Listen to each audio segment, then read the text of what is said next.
Hello again, I'm Ernest. The details now. Government has promised to protect the financial sector as it engages the International Monetary Fund on the debt sustainability analysis as part of measures to secure a program with the fund.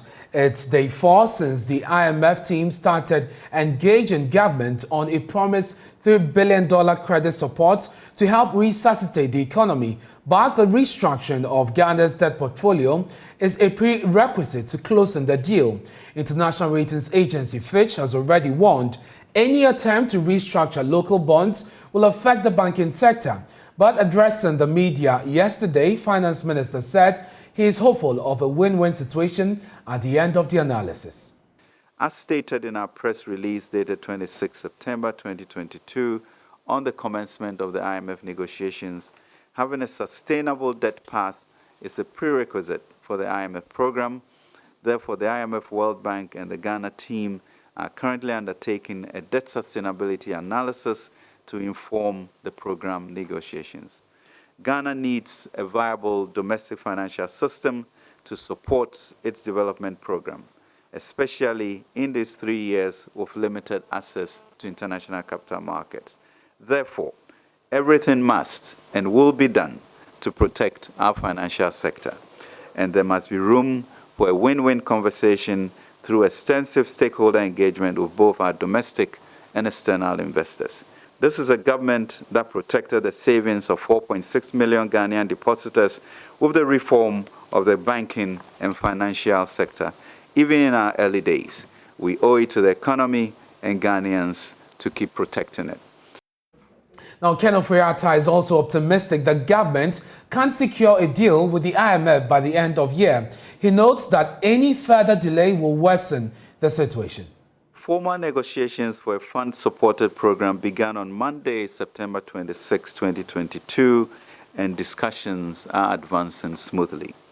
The IMF mission will cover a period of 10 days, and in line of His Excellency the President's dialogue with the IMF Managing Director, Kristalina Georgieva, negotiations will be fast-tracked to ensure that key aspects of the program are reflected in the 2023 annual budget statement in November 2022. Government is committed to ensuring that a comprehensive package is negotiated with the aim of restoring and sustaining macroeconomic stability, ensuring durable and inclusive growth, and promoting social protection.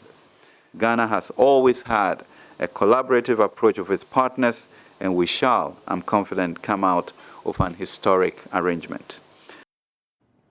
And subsequently in the bulletin, we'll get the reaction of the Association of Bankers to this promise by the Finance Minister to protect the financial sector. There have been some warnings. But away from the economy, let's focus on agriculture now.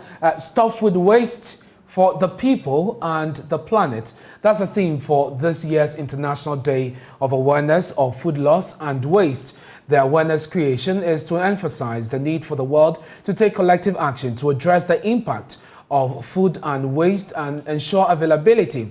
Agri scientists believe the initiative will go a long way to eventually reduce the cost of foodstuff on the market in the wake of the global economic challenges. The COVID-19 pandemic and the effect of the Russia-Ukraine war have been identified as key factors accounting for the increasing cost of food in the general situation. According to scientists, again, China and India top the chart in global food waste, and that's about 931 million tons each year. Dr. Stella Jimandria is a research scientist at the Biotechnology and Nuclear Agricultural Institute of the Ghana Atomic Energy Commission. She is leading the awareness this year on the celebration. She joins us via Zoom with some more on today's celebration. I'm wondering what the Ghana situation is. We have a situation where inflation is skyrocketing and it is being driven mainly by food and transport. I'm wondering how much of that is lost to waste. Yeah, so in Ghana here, the situation is a very difficult one. And the main issue here is the transportation challenges. Aside processing, where the government is intervening with the One District, One F, with these processing factories all scattered around in the various parts of the country.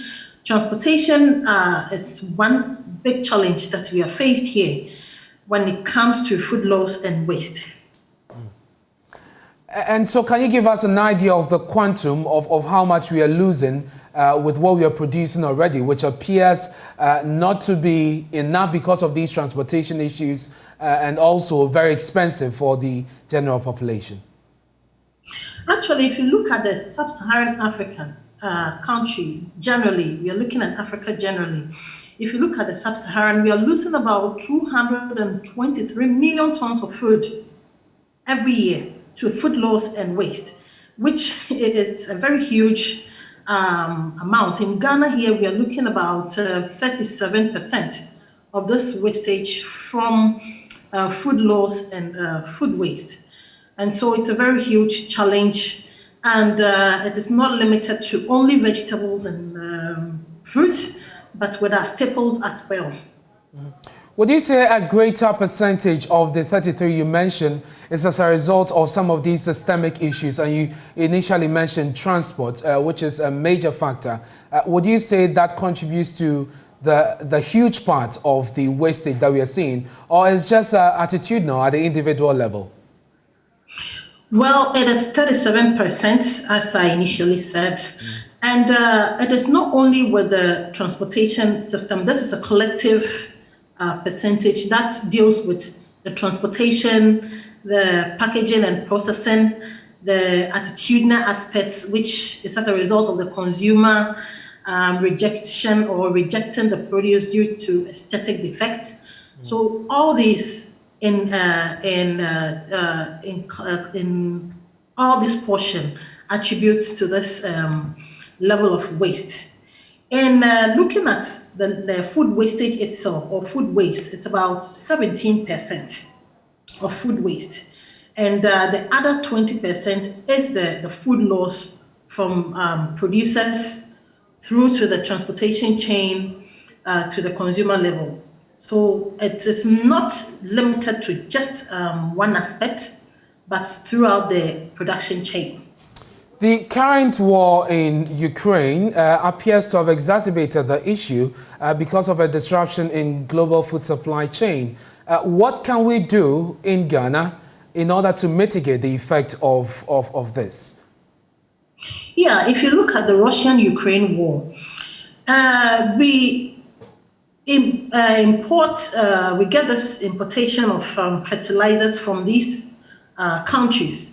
And as a result of the war, at a point, the fertilizer importation was not as expected. And the amounts that we were also receiving in the country were very expensive. So we couldn't meet and still we are not able to meet the production demand by these producers. And therefore, in trying to mitigate this challenge, we encourage this at the governmental level or at the local levels that we bring in the production of compost or organic fertilizer. And in this case, we are looking at producing this from unavoidable waste. If you take produce like coconut, cassava, or maize, once you are able to utilize the useful parts, the peels of the coconut, the peels from the maize or the corn, the peels from the cassava and plantain can be channeled into compost production. And in doing so, we are limiting the anthropogenic gases that emit from our landfill sites. So these are the immediate intervention that we can put in place. If you look at currently, the government is trying to find ways and means of getting companies to produce these fertilizers at a very subsidized prices, but that is not enough because of the importation charges, the taxes, the high exchange rate. So in trying to mitigate this challenge, the best we can do is to encourage these farmers or to encourage producers at these levels to incorporate the use of organic fertilizer into the system by producing compost from this waste. But I guess we can also increase education as far as the domestic level is concerned, so that the little that comes into our homes is also well managed.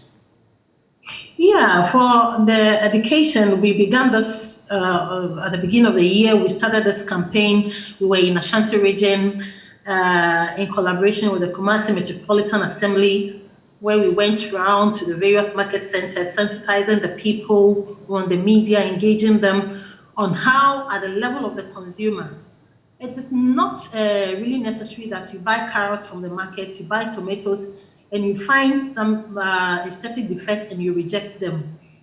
This may not necessarily mean that they are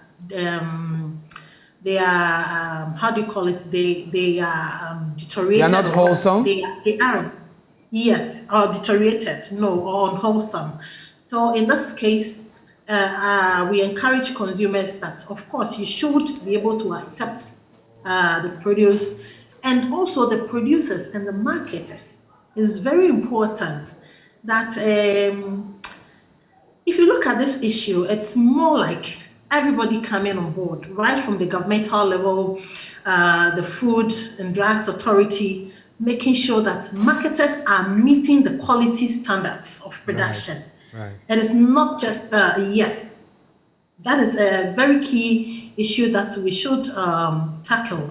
And with that, in our homes, we will be able to reduce this level of waste. And we encourage consumers as well that as you go to the market to buy, you should buy what is needed at that point. If you don't have enough processing material at home, if you don't have a storage facility, if you don't want to break the cold chain to increase microorganism production in your food produce, then you buy in small amounts. When you have these facilities, of course, then we encourage that you do the bulk purchase and you avoid this waste in our homes. Right, thank you very much. That's Dr. Stella Agyemang-Duah, research scientist at the Biotechnology and Nuclear Agricultural Institute at the Ghana Atomic Energy Commission. Very important conversation there. We need to save what we have, make judicious use of food in order to also save ourselves because of the current economic conditions we find ourselves in right now. But away from that, judges are lamenting the non-payment of the allowances on time, revealing they have several months of the allowances in arrears. According to President of the Association of Magistrates and Judges, Justice Henry Kofi, these allowances form an important part of their conditions of service and called on government to honor this obligation. Justice Kofi, who spoke at the annual conference in Accra, explained that at the rate at which prices of goods and services are going up, it is necessary to pay these allowances on time so it does not devalue. Allowances of judges and magistrates are paid on time.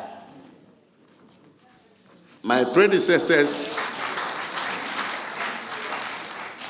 at every single conference, the issue of the payment of allowances seems to be raised by whoever speaks, any of my predecessors as president of the association. And I cannot escape that topic as well, because as I speak, I am told that the fuel allowance for the first quarter was released only last week to the Judicial Service. Last week. First quarter is January to March. So I cannot even begin to talk about second and third quarter. As for fourth quarter, don't start thinking about it. I think that this is very, very necessary, and the situation where we always have to fight. You will recall, my lords, that even this year, some previous allowances outstanding from last year were paid. And that was because of the instrumentality of the Chief Justice. We had to be virtually dragging the Chief Justice before eventually the ministry released funds. The ministry released funds for the payment of those allowances. I think that situation is not acceptable. Allowances are part of our remuneration, and we are entitled to it, and it must be paid and paid promptly, especially taking into consideration the recent increases in the price of fuel and petroleum products. We cannot escape talking about this. issue. And we think that the authorities do take this matter very, very, very seriously. Well, Justice Henry Kofi also raised concern about some courthouses which are in a deplorable state across the country and called on government to fix it. He mentioned that he appreciates the investment in judges' accommodation, among others, but said there's more that must be done.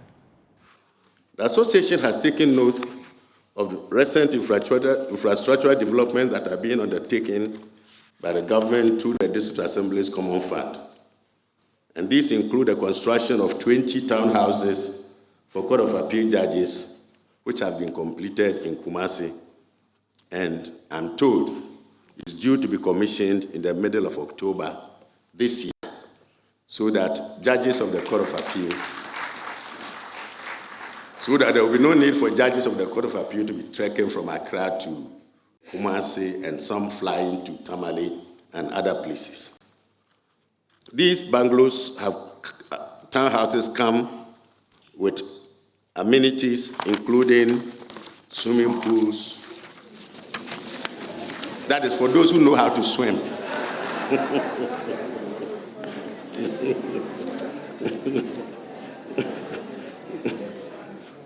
Swimming pools, tennis courts,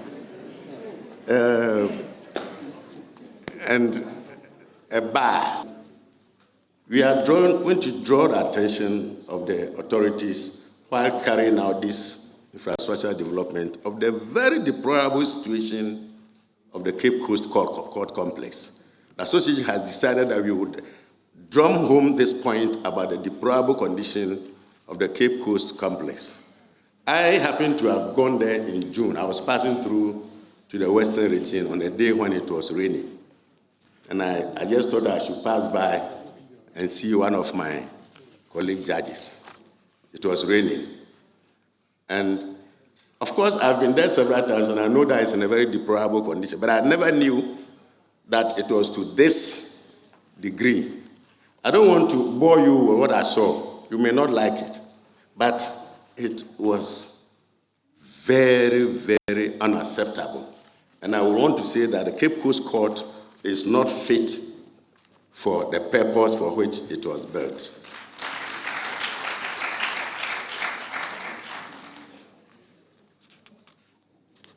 And something urgently needs to be done about the Cape Coast Court, because it is not even safe for the judges and the staff who work in that building.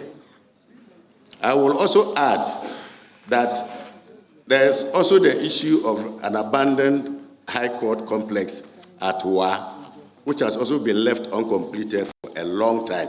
And this must also be brought to the attention of the authorities. While they are carrying out this extensive development, 100 courts are a lot, but Cape Coast needs specific attention, and I want to do it. As for the 100 courts, we are very grateful. We will ask for more. Meanwhile, the Chief Justice, Christian Inyebua, has charged judges to play a role in safeguarding the cyber rights of citizens and treat all who come before them equal under the law. I urge you, colleague judges and magistrates, to be particularly abreast of emerging issues surrounding cybersecurity and be alert to protect victims of cyberbullying and other cybercrimes, particularly children and the vulnerable in the society. There are indeed exciting times ahead, and we all must take advantage of the innovations to give our compatriots nothing but the best in justice delivery. We should also be mindful of our judicial oath to ensure absolute fidelity to the rule of law and to work without fear, favor, affection, or ill will, and treat all who come before it. Let's return to our earlier story on the economy. As you may know, government is negotiating with the International Monetary Fund. It is day 4 of the negotiations. Yesterday, the Finance Minister, Ken Ofori-Atta, assured that it will do everything to safeguard or protect the financial sector from any hitch as far as the debt restructuring program is concerned. You may have heard the caution from international ratings agency Fitch that a possible debt restructuring of local bonds especially will affect the banking sector. But is the promise of the finance minister reassuring? Let's speak to John Ewa, he's CEO of the Association of Bankers. He joins us on the phone. Mr. Ewa, I'm grateful that he could join us. So the finance minister is assuring to protect the financial sector in this debt restructuring program. He cites the management of the banking sector reforms as evidence of government's commitment to the sector. Do you take his word for it? Thank you very much, and thanks to your audience. Yes, of course, the finance minister was very explicit, and as a community of banks, we have every confidence in what he has said, that we've come that far. You recall that just not too long ago, we were significantly in crisis in the financial system, and the government, working with the Bank of Ghana, did everything to bring the system back on track. And the minister has said it emphatically that whatever process that this discussion in the undertaking goes through, there's one thing that is clear, that it will come out with a stronger, better, more resilient financial system, and nothing, absolutely nothing will be done to derail the progress that we've made thus far. I think it's very reassuring, and we are very much comforted by what we heard yesterday. From the analysis that we've heard, any of the options that will be taken will have the banks take a hit. So what is really the basis of this confidence that you have? The minister was clear that in the discussions with the IMF, it has not gotten anywhere close to debt operation. And we don't like, we are banks, we don't like to speculate. The minister is the one who is at the table talking to the negotiators, and he's clear that they have not said anything about debt operation. So I would like to leave it there and not think that there is something in the air, and when perhaps there is nothing at all to be discussing. So let's keep our fingers crossed. The minister has said whatever they do, I think that is the assuring word that we should all take home. That whatever they do, it will come out with a stronger, better, more resilient financial system. And I think it's important. It's important because we need stronger and better banks to take the country, even through the program, the 3-year program, to take the country through the process. Our access to the international capital market will be significantly limited or even not available. That window is closed in the short, medium term, which means that we need stronger banks to anchor the wheels of the country in terms of any economic recovery. And that is why we stand 100% to the minister in what he said. What he has also said is that an agreement has not been reached, but the DSA is still underway. However, he indicated that there will be broad consultations. Are the bankers involved in any way in these negotiations with the IMF? Of course, we are a major stakeholder in the financial management of the country and the financial system generally. And therefore, we anticipate that definitely there will be a call on the industry to have a chat. Now, we are picking up information that government's move to shore up its reserves by buying, forex from the mine companies and these multinationals seem to be affecting the operations of some banks in some way. Can you confirm that for us? We are, as a country, at the crossroads. Some decisions are very difficult if we take individual benefits from decision taking, then we will not be solving the problem that we have at hand.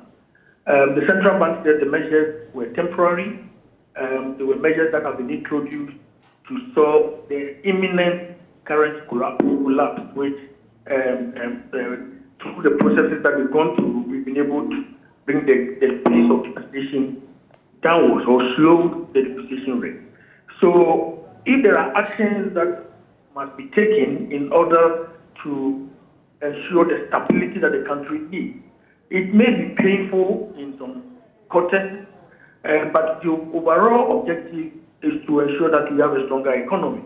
And that is why, yes, our preference would have been that a certain percentage would have come to the banks and maybe a bigger percentage to the banking system and maybe a bigger percentage to the central bank. But in the scheme of things and the analysis they have done, if they need 100% surrender, I think we will go for what is good for the overall country.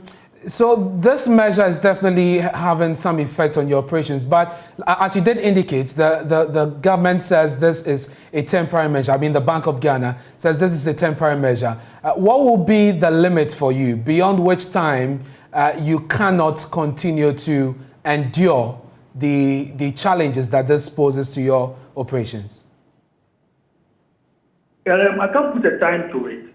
All we have to do is to work with the economic actors, Bank of Ghana, to ensure that any discussions on the recovery and bringing the micro or macro fundamentals into manageable boundaries, we all work together to ensure that we get to that point as quickly as possible. And once we get there, we'll have a discussion, definitely, with our regulator on when and how the unwinding of that policy will take place.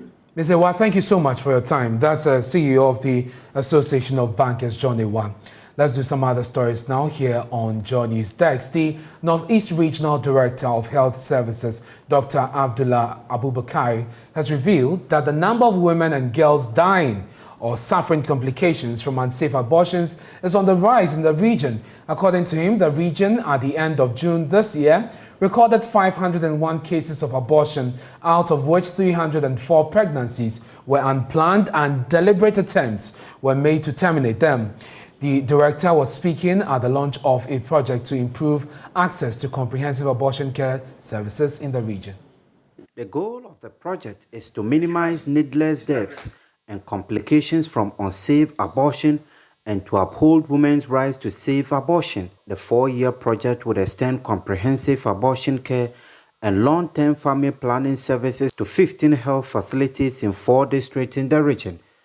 The project would also work with the Nalerigo Nursing and Midwifery College to train midwives with increased knowledge and skill in comprehensive abortion care and increase awareness of students in 7 senior high schools. Speaking at the launch of the project, the Regional Director of Health Services, Dr. Abdullah Abubakar, said the number of people dying from unsafe abortions was increasing. According to him, out of 501 cases of abortion recorded at the end of June this year, about 304 were unplanned and deliberate attempts were made to terminate them. The director expressed his delight and called on stakeholders to support the implementation of the project. This project by Mabia Ghana is therefore coming on board as an additional intervention to support us address the numerous challenges relating to sexual and reproductive health in the region. Now, Chairman, ladies and gentlemen, I therefore want to use this opportunity to call on all stakeholders to support us in ensuring that the project is implemented successfully in the region. The role of all of us gathered here, therefore, is to support this project through creating awareness about this project among community members and motivate as well as encourage our women, especially the youth, to visit our health facilities for help when they need advice. Technical Director of the implementing organization, Mabia Ghana, Moses Nanang, attributed the rising cases of clandestine abortion to ignorance of provisions of the abortion law and limited availability of legally permitted safe abortion services. So for us, these are the 2 root causes. People don't know who qualifies for abortion, and those who even know, the service points are limited. That is why this project is tackling the problem from this angle. Principal of the Nursing and Midwifery College, Valentine Ayamga, called for the acceptance of abortion care services while pledging support on behalf of the college towards the smooth implementation of the project. It is therefore appropriate that as a nation we demystify abortion and accept abortion care services as an integral part of the healthcare delivery system of the country. As a stakeholder entity, the college pledges to be responsible and dedicated to the rollout of this program initiated by Mabia Ghana. The overlord and traditional leader of the region, the Nairi, on his part, urged the residents to seek reproductive healthcare services at accredited facilities. Now, Chairman, His Royal Majesty wish to urge all, especially our mothers, young ladies and students, to always use or access the right facilities and services in seeking support or care on matters relating to reproductive health care to avoid unwarranted complications, including maternal deaths, as a result of assessing the right personnel in seeking health care. The Regional Minister Idana Zakari was grateful to Mabia Ghana for the project and appealed to them to consider extending the project beneficiaries to include basic school pupils. So, well into the future, let's think about the basic level too. I think when we get it right at the basic level, then we have no problem at the second cycle level. That is an appeal I want to make. From Nalergo for Joy News, Ilyas Sutanko reporting. Speaker of Parliament Alban Badbin says the state is unable to single-handedly address the need for ambulance services in the country. At a program to hand over ambulance to the Upper West Regional Hospital, he noted that more needs to be done to augment healthcare delivery in the country. JoyNews' the correspondent Rafiq Salam has more in the following report. Speaker of Ghana's Parliament Alban Sumana Kingsford Badbin has averred that the provision of the pre-hospital emergency services in Ghana, particularly in the rural communities, is an essential one that requires urgent attention. Alban Badbin posited that almost every health challenge originates outside of the hospital, originates at home, the workplace, the recreational center, or when one is in transit from one point to the other. He said the ability to speedily transport members of the community who require urgent medical attention from their location to the nearest health center is a crucial factor that determines survival or death for many of us. Every health worker knows the effect of the 3 Ds to our survival. Decision, delay, distance. These things affect us a lot. Many of us take a long time to decide to access health facilities. You are sick and you will not take the decision to go. It's when you can no longer walk that day now you are carried. That delay in taking the decision affects us a lot. Because the health services are far away, how they have to take you there. If there's nothing to take you, and particularly we look at the rural areas and we see how people struggle with other, these days you have the tricycle, you know, how they carry even pregnant people. It's horrible. And people delivering along the way and all those things. We need to work together to improve this, because you all know that God helps those who do what? Who help themselves. And so we need to work together. Wherever, not only in our communities, but also in our workplaces and our recreational center, we need such emergency. The former health minister opined that effort at nation building and community development are a shared responsibility for all, adding whilst government and state institutions take charge of what is theirs to provide, communities and other significant individuals must also identify their roles and responsibilities in this effort at making life a little more meaningful for all. The state has proven to be incapable, and that is right. It cannot single-handedly adequately meet the requirements of all communities for ambulances, for hospital-based, other emergency equipment and other services. Hence, my admiration for this very noble gesture of some community members from this region who funded the procurement of the ambulance that has brought all of us here today. Founder of MIDA Foods, Ransom Khadija, who is a brainchild of the Upper West Region's ambulance project, narrated in detail how the monies were raised and the frustrations in its acquisition. We raised an amount of 155,500 Ghana cedis as support from 4 sources. Summary of our expenses include getting the ambulance from Italy, 65,000, works and accessories and equipping the ambulance and fixing oxygen installation, 68,249,000 Ghana cedis. Volunteer hours and resources, 30,550 Ghana cedis per waste. It's my prayer that our region takes responsibility of this ambulance, take very good care of it, question its safety if it's seen used for the wrong purpose. This is from people's sacrifices. Medical Director of the Upper West Regional Hospital, Dr. Robert Amisia, thanked the donors for the support and pledged to use it not only for its intended purpose, but to take very good care of it as well. If you have one ambulance and it is on its way to Kumasi, and there is another person that has to go to Tamale, you can imagine that you have to wait. We have national ambulances in the system, but they are also busy serving the populations for which they were allocated to. So I think this is a very good opportunity, and I'm very, very happy. I pray for more days like this. Let's do some more stories, but return to agriculture. Some farmers in Fiaso in the Techiman municipality of the Bono East region are up in arms against government and the Zoom Lion Ghana Limited for failing to compensate them.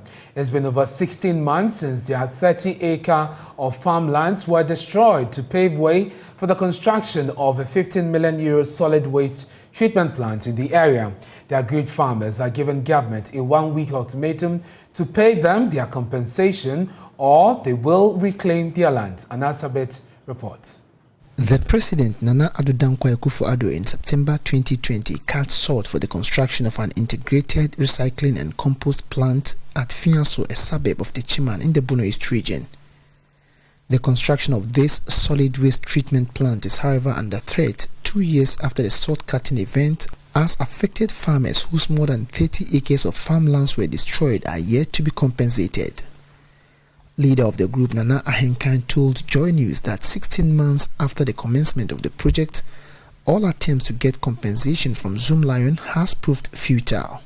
Last year, 2021, Bosome Enumumu, me Bosuminimu, and Nana for Kumene. A bit try for I do the ma. In May last year, our lands were given out to the Zoom Lion Ghana for this project. We didn't hear from them until 4 months later. So I had to call Mr. Manu, who is the director. Because it was keeping long and asked farmers our own profession to pay. So we wanted to know about our compensations. But he told us to give them some time. We waited and waited, and after a year, I reported to the municipal chief executive to inquire from the director why we were not paid yet. Within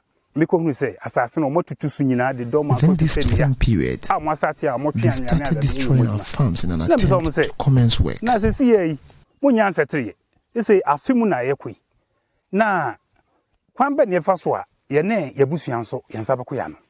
The situation, according to the affected farmers, is compounding to their hardships, as they currently do not have the financial muscles to afford a new land to embark on their farming activities. It's been 1 year and 4 months, and we all don't have land to farm. Neither do we have money to go for another land. So we are really struggling, as all attempts to get our compensations from Zoom Lion has proved futile. Other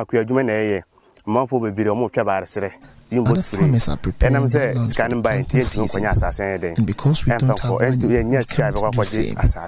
Initially, we wanted to stop the construction work, but we asked not to, but we haven't heard anything since. All we seek from you is to come to our aid. As a woman, this is the only thing I do that is sustaining me and my family, and I have nowhere to farm now. So please come to our aid. Abdulmajid Seydou is one of the affected farmers. He tells me that the situation is having a toll on his life as a loan facility he went for to start his farming trade is yet to be paid.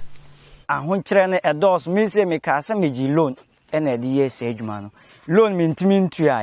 still na pressure and it's not easy for me at all. Now the economy, everybody is aware of what is happening.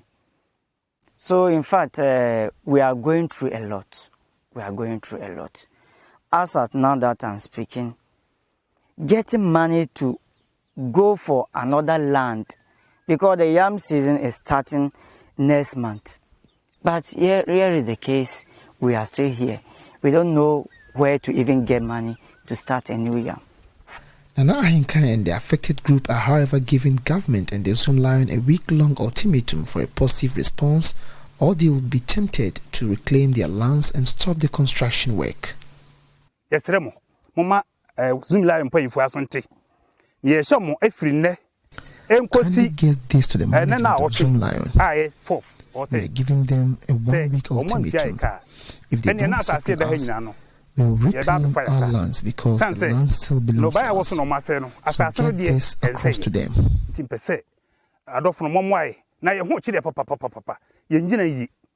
The construction of this €50 million waste treatment plant, whose timely completion is key to solving the sanitation challenges of the Techima municipality, is currently in limbo until this looming dispute is resolved.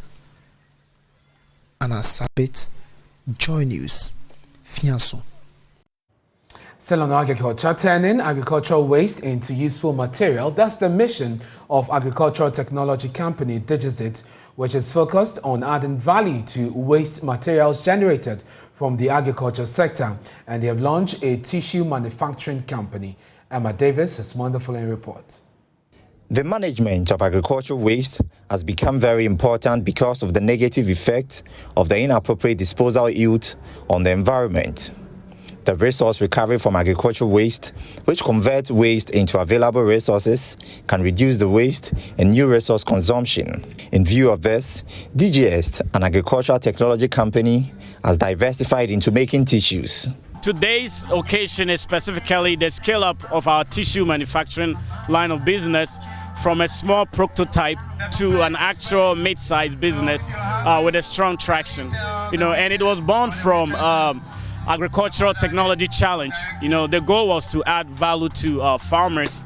So we decided that the agricultural waste that they take for granted, we can actually convert to a valuable product, and tissue products was the go-to because it's fast-moving, and also we can make something very valuable for these farmers.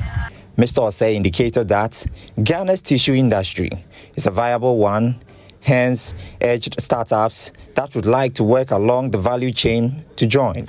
We are manufacturers, so we are the first part of the supply chain.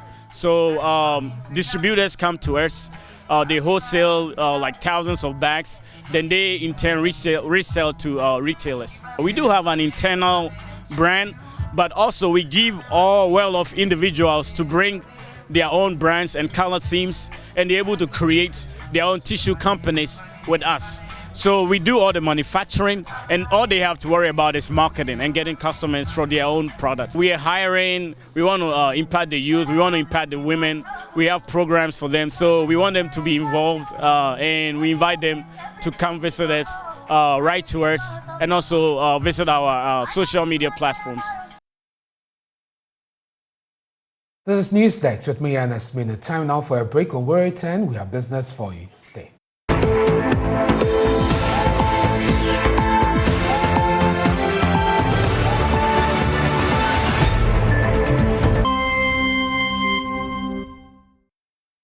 Hi, welcome to Business. My name is Darryl Kwao. Ghana's return to the international capital market for some funding may not be anytime soon, as the Finance Minister, Ken Ofori-Atta, is projecting about 2 to 3 years.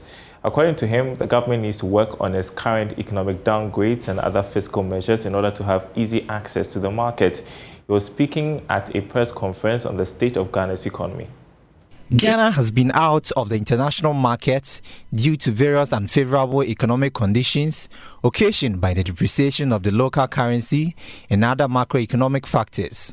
According to Finance Minister Ken Ofori-Atta, the current downgrade by some international rating agencies will be reversed through policy measures in the next few years. He believes that any decision to return to the international capital market will be in the next 2 or 3 years. And we are confident that it will.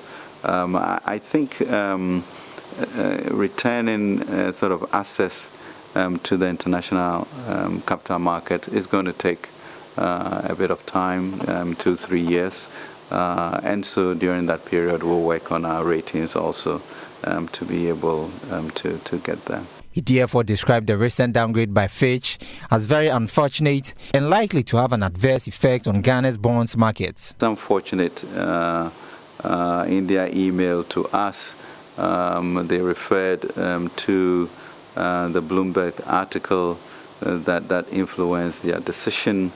And so the downgrade has, well, it sort of further depressed the bonds on the international market, resulting in additional losses to investors.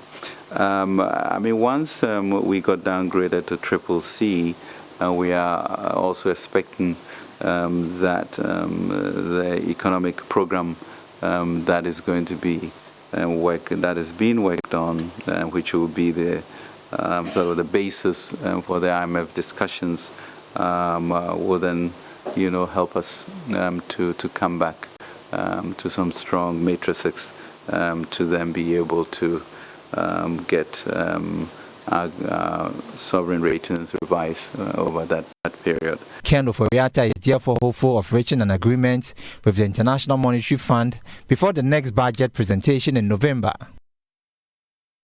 And you can get more on what the Finance Minister has been saying on our website, myjoyonline.com/business. Plus, TBO's short-term securities will not be affected by Ghana's debt restructuring, according to a US-based associate professor. myjoyonline.com/business. Sports is up next.